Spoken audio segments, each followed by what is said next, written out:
Next event. Yep.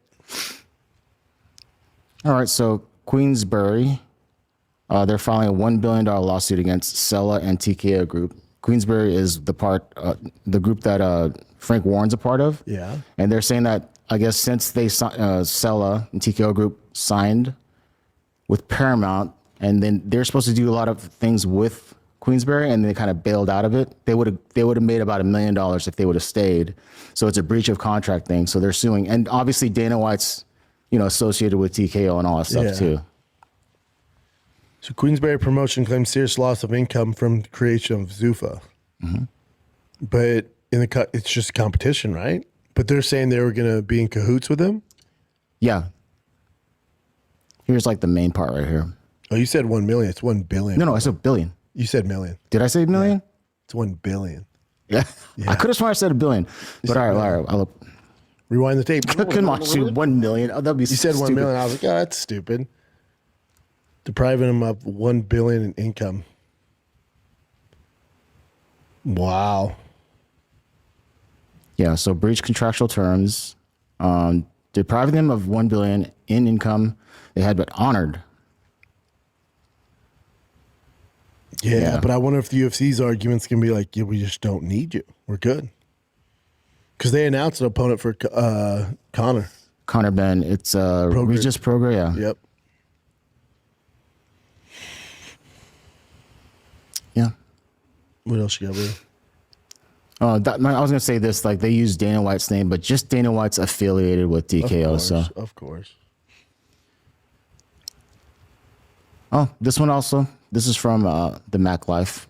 They're saying that Turki Alalshikh is covering the purse for the $15 million thing for signing Conor Ben.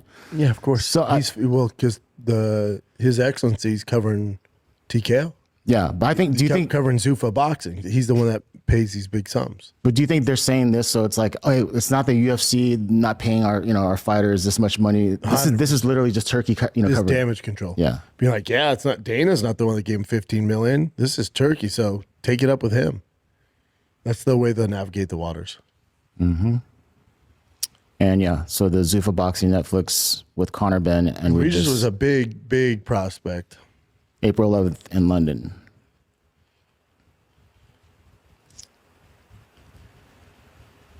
Here is Dana White talking about Ronda Rousey versus Gina Carano. Ronda and I have been talking about this since last year. It just didn't work out, but I'm happy for her. Listen, me and Gina are in a really good place. We weren't at one point. I'm happy for both of them. So you know the stuff with Dana and Gina, right? He texted her that's fucked up. Oh, like a dumb bitch or something like that. Yeah, he said something about, this bitch wants this and whatever. And then she said, hey, yo, Dana, it's me that you're talking to. He goes, yeah, I know it's you. Yeah, I'm well aware. But you're then acting like a dumbass. Yeah, it's weird to see Ronda go against Dana. I mean, he said he's happy for her, so it's not like, I'm kind of with Dana. I don't think this is the flex Netflix thought it was going to be. Dana's like, yeah, we're not in the business of these kind of gimmick fights. It's not what we do. Go have fun. We're not going to give you some guaranteed money that they are. That's going to set a standard we don't want to set. Also, yeah, it'll probably do better on Netflix. This is kind of their cup of tea. It's going to be you guys, then it's going to be fucking Floyd versus Manning. And Tyson versus... You know what I'm saying? Crazy, yeah. But yeah, this is it's not what we do. This is one time that Dan is not like, that's sucky, that's shitty, whatever. He's just kind of like, hey. No, he's happy for them. I am too. They're getting paid. He's like, it's better on the Netflix platform. It's not what we do. We're not in the world of gimmick fights like Bellator back in the day. It's not what we do. It's not in our business model. And then I think this would have been dope on the White House card. Fuck yeah, but it's two Americans, but still. Two Americans, out of left field, gets the casuals. To me, it checks all boxes for the White House card. But Dana's like, yeah, but they want $100 million guarantee. We're not going to do that. That's not worth it. I don't know what they're going to do for the White House card. I go through the matchups. I go through the rankings. I don't know what they're going to do. I have no clue. Alex Cyril gone. Okay. Brazilian versus French dude. That makes no sense. I'm not excited for that Justin one. Gaethje. Okay. That's cool. Yeah, okay.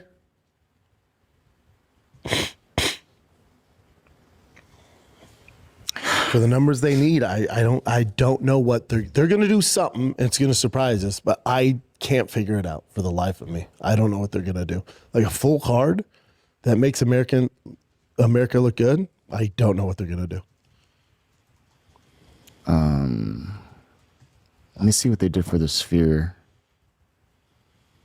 Marab, Sean, Valentina Shevchenko, Los Grasso. Man, that's like Mexico's night, though. Yeah, I'm just seeing like how crazy this card was because they blew this up like, it was going to be a huge thing. You do Suga and our boy, Corey Sandhagen. Mm-hmm. But again, that's not going to fucking... Yeah. That ain't doing numbies. I don't know what you're going to do. Yeah, so even this card, when I look at it right now, it's not like what they promised to be this, hardcore, crazy, amazing card. No. So I love how Schaub tried calling out Chin when Chin said $1 billion, dude. But that just goes into the personality of Bappa. This man has no idea what's happening. He just hears what he thinks he hears and then babbles as if he knows what he's talking about. And the problem with not only that, he's a pathological liar. Like I've always said this. Like if you're walking down the street and a car pulls up to you and says, "Hey, do you know how to get to Main Street?" If I don't know how to get to Main Street, I would just go, "Oh, I don't know." If Brendan Schaub didn't know how to get to Main Street, he would still give the guy directions. That's the type of person Bob is. Even if he doesn't know what he's talking about, he's going to babble. And if he thinks he's right, he's just going to be completely confident in it. And Chin, who was right, but is like a regular person. So when someone confident is like, "No, dude, you definitely said the other thing," you go, "I don't think so, but I guess whatever." But Chin has to put up with that. In this storage unit soon, they'll be in a barn. What is going on with that? He's selling the house, getting sued for not paying his lease. He's literally in a month-to-month storage unit, and now he's going to a barn. Wow. Like, what is happening in the world of Schaub here? Like, dude, don't act so confident, especially when you're being sued, dick. But you almost feel bad for Chin, especially when you see him camping with his Asian friend. The most Asianist Asian man in the world. I watched Chin with it was like, you ever see that South Park episode when Kyle's cousin Kyle comes to visit? It was like Chin's cousin Chin came to it. Like a more Asian, nerdier Chin. And I didn't think that was possible. It was disturbing. But yeah, Schaub thought he called out Chin. The hashtag Chin to the billion. But this goes into how stupid Schaub is. But let me know your thoughts in the comments.